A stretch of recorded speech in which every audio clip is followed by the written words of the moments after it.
Friends and welcome back to the White Slate पढ़ाई। और अभी हम लोग चैप्टर 4 बेसिक ज्योमेट्रिकल आइडियाज़ का लेक्चर 3 की वीडियो कवर करने जा रहे हैं। और आज हम लोग पढ़ेंगे एंगल्स के बारे में। बड़े सिंपल है एंगल्स क्या होते हैं, उनसे एसोसिएटेड क्या टर्म्स होते हैं, उनके बारे में सीखेंगे। उसके बाद हम लोग पढ़ेंगे ट्राइंगल्स और quadrilaterals. Okay, so let's start. Okay, तो सबसे पहली बात आती है कि एंगल्स होते क्या हैं। What are angles? तो देखो, एंगल्स आर फॉर्म्ड, एंगल्स बनते कैसे हैं सबसे पहले मैं आपको ये बताता हूँ। एंगल्स आर फॉर्म्ड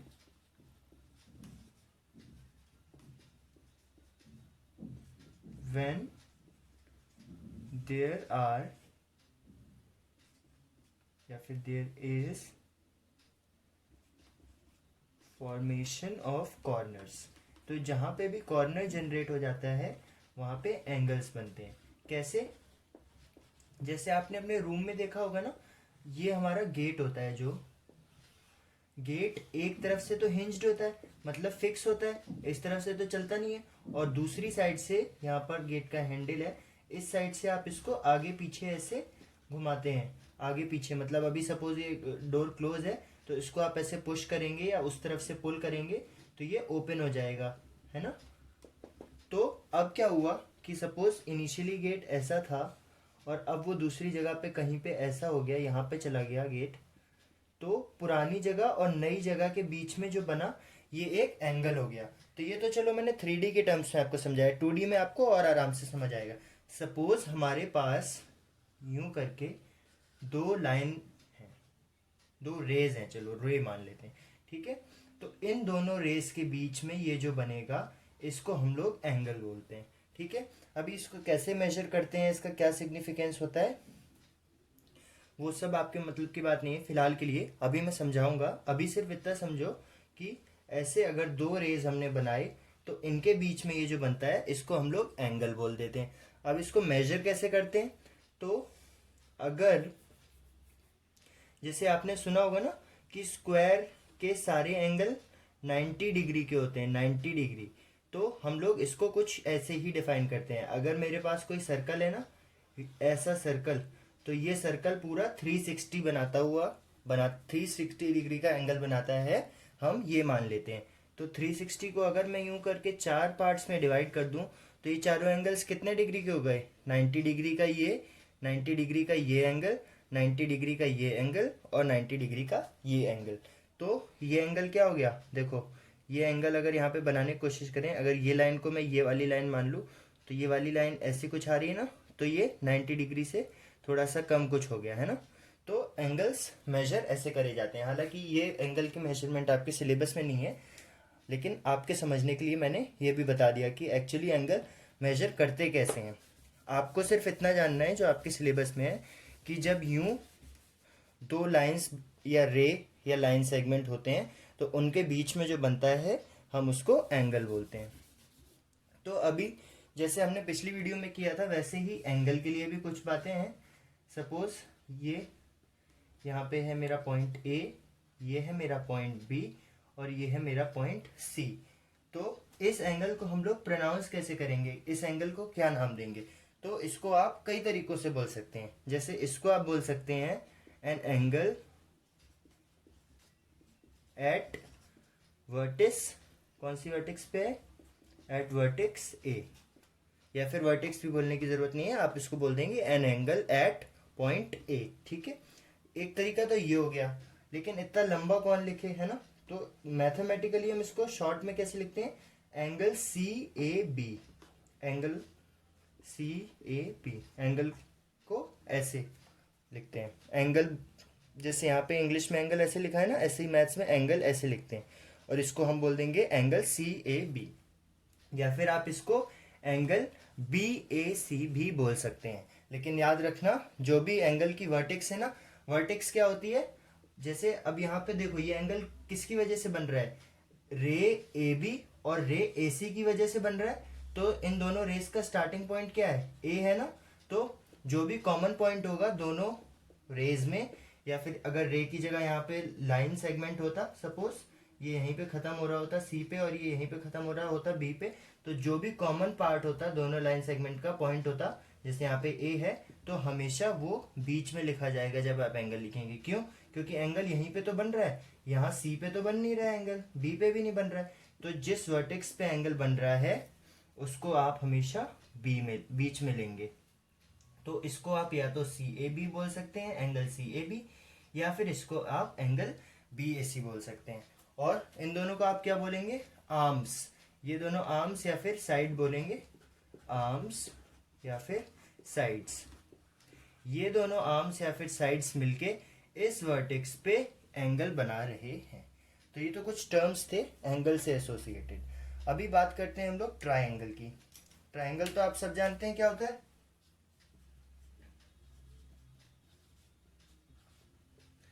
तो देखिए ट्राइंगल जो है, कोई भी अगर आपको पॉलीगन बनाना है तो उसके लिए आपको हमेशा मिनिमम 3 साइड्स तो चाहिए ही हैं, क्योंकि 2 साइड्स लेके आप कभी भी एक क्लोज्ड फिगर नहीं बना सकते हो, क्योंकि 2 स्ट्रेट लाइन सिर्फ एक बार इंटरसेक्ट करेंगे और क्लोज्ड फिगर बनाने के लिए आपको एक लाइन और चाहिए होगी हमेशा। तो ट्राइंगल क्या है? Polygon with minimum sides. पहली खास बात ट्राइंगल्स की क्या है कि ये है पॉलीगन विद मिनिमम साइड्स। इसमें सबसे कम साइड्स होती हैं। तो अभी इस पॉलीगन में, जिसको हम ट्राइंगल बोलते हैं, कितनी साइड्स और कितने एंगल्स हैं? देखो, अगर इस पॉइंट को ए नाम दे दें, इस पॉइंट को बी और इस पॉइंट को सी, तो इसमें 3 तो हमारे लाइन सेगमेंट हो गए। कौन से? ए बी, बी सी और सी ए। तो एक ट्राइंगल में 3 लाइन सेगमेंट होते हैं। और एंगल कितने होंगे? देखो, एक ए बी और ए सी मिलके एक एंगल बनाएंगे, ऐसे ही बी ए और बी सी मिलके एक एंगल बनाएंगे, और सी बी और सी ए मिलके एक एंगल बनाएंगे। तो 3 हमारे पास एंगल हो गए। ठीक है। अभी देखो, जैसा हमने पिछली वीडियो में किया था ना, इंटीरियर, एक्सटीरियर और ऑन बाउंड्री। तो अगर कोई पॉइंट यहाँ पे है, सपोज डी, और एक पॉइंट यहाँ है ई, और एक पॉइंट ये है एफ, तो आप क्या कहेंगे कि जो डी पॉइंट है वो है बाउंड्री पे, किसकी boundary? Triangle A B C की बाउंड्री। या ट्रायंगल, इसको आप बी सी ए भी बोल सकते हो या बी ए सी भी बोल सकते हो, लेकिन साइक्लिक ऑर्डर में चलना है हमेशा। अगर ये पहले बोला तो उसके बाद ये, फिर ये, या फिर ये बोला तो ये और ये। हालांकि ट्रायंगल में तो सब कुछ ही साइक्लिक होगा। साइक्लिक की बात आएगी जब हम लोग क्वाड्रिलेटरल की बात करेंगे। तो ट्रायंगल को आप कोई भी 3 वर्टेक्स के नाम करके बोल सकते हैं। तो हाँ, तो ये पॉइंट डी हो गया ऑन बाउंड्री। अभी पॉइंट ई जो है, ये क्या है? ये है इंटीरियर में। ट्रायंगल के इंटीरियर मतलब अंदर। ट्रायंगल के अंदर है ना, इंटीरियर मतलब अंदर। ऐसे ही ये पॉइंट एफ क्या है? एक्सटीरियर, तो ट्रायंगल के बाहर। ठीक है, एफ पॉइंट है ट्रायंगल के बाहर।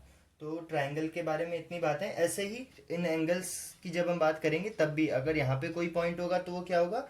इंटीरियर। ऐसे ही अगर इन दोनों लाइन में से किसी एक लाइन पे पॉइंट होगा तो वो होगा ऑन द लाइन या फिर ऑन बाउंड्री, और बाहर होगा तो हम बोल देंगे कि ये एक्सटीरियर पॉइंट है। अभी हम लोग बात करते हैं क्वाड्रिलेटरल्स की। तो देखो, क्वाड्रिलेटरल्स क्या होते हैं? जैसा कि इसके नाम में ही छुपा हुआ है, क्वाड मतलब होता है 4। तो क्वाड्रिलेटरल्स हो गए कोई भी 4 लाइन सेगमेंट से बनने वाला पॉलीगन। तो ऐसा कोई फिगर, ये भी हो सकता है क्वाड्रिलेटरल। आप जो अभी तक स्क्वायर पढ़ रहे थे वो भी एक क्वाड्रिलेटरल होता है। आप जो रेक्टेंगल पढ़ रहे थे वो भी एक क्वाड्रिलेटरल होता है। तो 4 साइड, 4 स्ट्रेट लाइन से बनने वाला कोई भी क्लोज्ड फिगर क्वाड्रिलेटरल कहलाता है। अभी इसमें इसको हम कैसे नाम दे सकते हैं? A B C D. ऐसे ही सपोज इसको मैंने नाम दे दिया पी क्यू आर एस। आप इसको कुछ भी नाम दे सकते हैं। अभी देखो, अभी इसका नाम प्रोनाउंस कैसे करेंगे? पिछले में मैं कह रहा था ना कि साइक्लिंग भी करना है, साइक्लिक ऑर्डर में हमें नाम प्रोनाउंस करना है। तो अगर आप इसका नाम ए से शुरू करते हैं तो या तो आप इसको ए बी सी डी बोलेंगे, quadrilateral A B C D, या फिर आप इसको ए डी सी बी बोलेंगे, quadrilateral A D C B. मतलब अगर आप ऐसे कर रहे हैं प्रोनाउंस, इस डायरेक्शन में ऐसे शुरू कर रहे हैं तो ऐसे ही प्रोनाउंस करेंगे, और इस डायरेक्शन में चल रहे हैं तो ऐसे ही प्रोनाउंस करेंगे। ए के बाद आप सी नहीं बोलेंगे, ए के बाद आप बी या डी में से ही कुछ बोलेंगे और फिर उसी क्लॉकवाइज या एंटी क्लॉकवाइज ऑर्डर में उस क्वाड्रिलेटरल का नाम प्रोनाउंस करेंगे। जैसे, और ज़रूरी नहीं है ए से ही आप स्टार्ट करें, आप बी से भी कर सकते हैं। आप इसको बोल सकते हैं quadrilateral B C D A या फिर quadrilateral B A D C, पर आप इसको बी डी सी ए नहीं बोलेंगे और ना ही बी डी ए सी बोलेंगे। ओके, ऐसा ही same P Q R S के लिए। तो अभी क्वाड्रिलेटरल में देखो, क्वाड्रिलेटरल में हमारे पास कितने साइड्स हैं? 4 साइड्स हैं। 4 साइड्स हो गए क्वाड्रिलेटरल में। और एंगल कितने हैं? देखो, एक एंगल तो ये ए बी और ए डी बनाएगा, एक एंगल बी ए और बी सी बनाएगा, एक एंगल सी डी और सी ए बनाएगा, सी बी बनाएगा, एक एंगल डी ए और डी सी बनाएगा। तो हमारे पास 4 साइड्स और 4 एंगल्स हैं एक क्वाड्रिलेटरल में।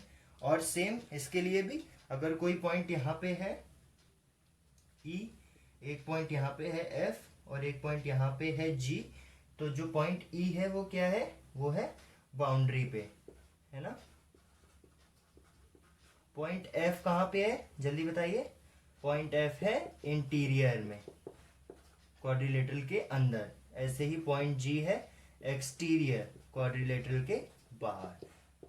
This is the interior point and this is the exterior point. तो इसमें वैसे कुछ खास क्वेश्चन भी है नहीं, जो हमने समझा है वही है, लेकिन एक रफ क्वेश्चन कर लेते हैं जिससे अभी तक हमने जितना पढ़ा है वो पूरा रिवाइज हो जाएगा। लीजिए, तो क्वेश्चन हमारे सामने है, in the following figures write down the names of sides, angles, interior और एक्सटीरियर पॉइंट। तो देखो, यहाँ पे 2 क्वेश्चन है बेसिकली एक ही में। तो इस फिगर को हम क्या बोलेंगे? क्वाड्रिलेटरल। एक इसको नाम दे देंगे सबसे पहले, ये क्या है? Quadrilateral A B C D. ठीक है। अभी अगर इसकी साइड्स की बात करें तो इसमें कौन कौन सी साइड्स हैं?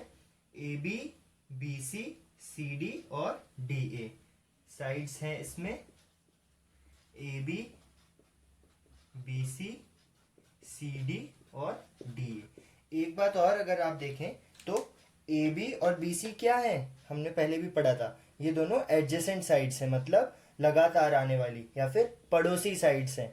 और ए बी और सी डी क्या है? ये ऑपोजिट साइड्स हैं, ए बी सी डी की ऑपोजिट साइड है। ऐसे ही बी सी और सी डी क्या है? ये दोनों एडजेसेंट साइड्स हैं, पड़ोसी साइड्स हैं, बी सी और सी डी। और बी सी और डी ए क्या है? ये है ऑपोजिट साइड्स, बी सी के ऑपोजिट है डी ए।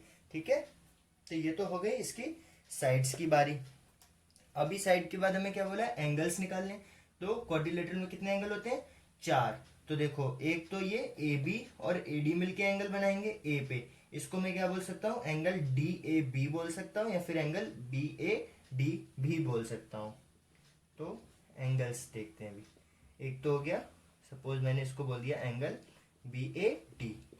दूसरा क्या हो जाएगा? जो बी पे बनेगा उसको आप बोल दो एंगल ए बी सी, जो ए बी और बी सी मिलके बनाएंगे यहाँ पे। तो वो क्या बोल दिया इसको? एंगल ए बी सी।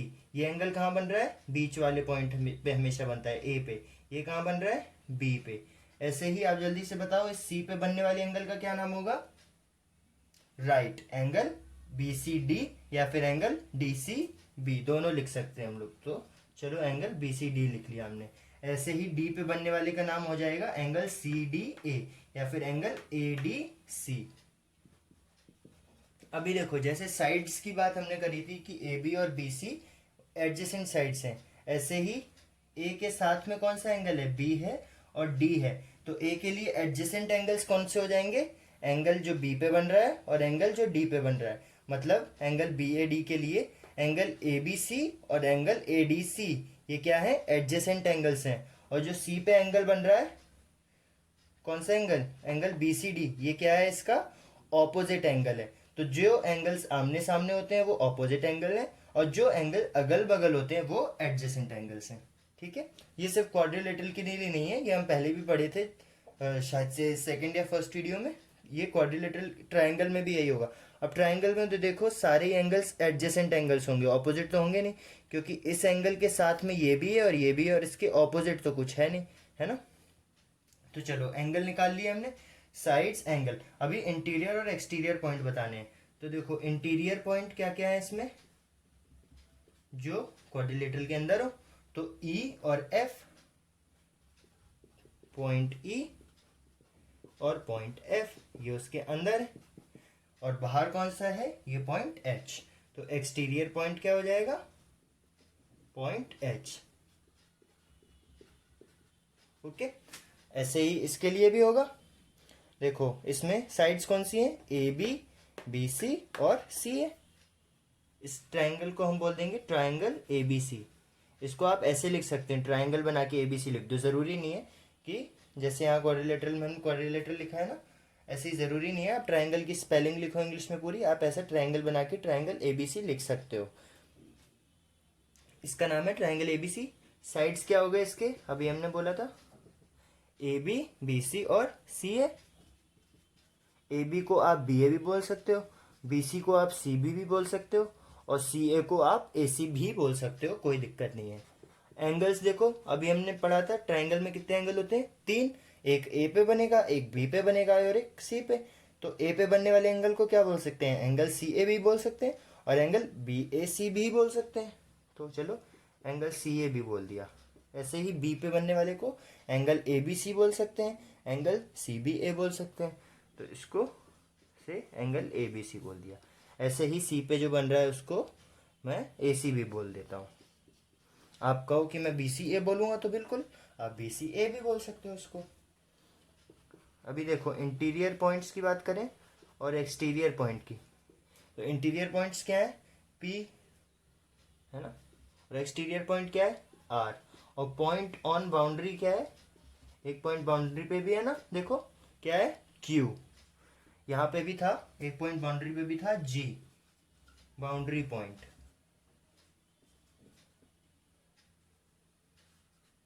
जी। और ये ए बी सी डी भी एक तरह से बाउंड्री पॉइंट ही तो है, ये इसकी बाउंड्री पे ही है। ऐसे ही यहाँ पे ए बी और सी भी बाउंड्री पॉइंट्स ही हैं। तो ये तो बात हो गई हमारी एंगल्स, ट्राइंगल और क्वाड्रिलेटरल की। इस वीडियो में बस इतना ही। सब कुछ बड़ा सिंपल था, ऐसा कुछ होगा नहीं जो आपको समझ ना आया हो। फिर भी अगर कुछ ना समझ आया हो तो आप कमेंट सेक्शन में पोस्ट करिए। और अगर इसके अलावा भी आपको कोई फीडबैक है या कोई चैप्टर आप चाहते हो कि मैं सीक्वेंस में चलने की जगह उसे पहले कवर कर लूँ, तो आप वो भी कमेंट सेक्शन में पोस्ट कर सकते हैं, हम लोग उसको भी ध्यान में रखेंगे। और अभी तक अगर आपने द वाइट स्लेट पढ़ाई चैनल को सब्सक्राइब नहीं किया है तो सब्सक्राइब कर लीजिए और अपने फ्रेंड्स के साथ शेयर कर दीजिए ताकि वो भी पढ़ सकें। Thank you.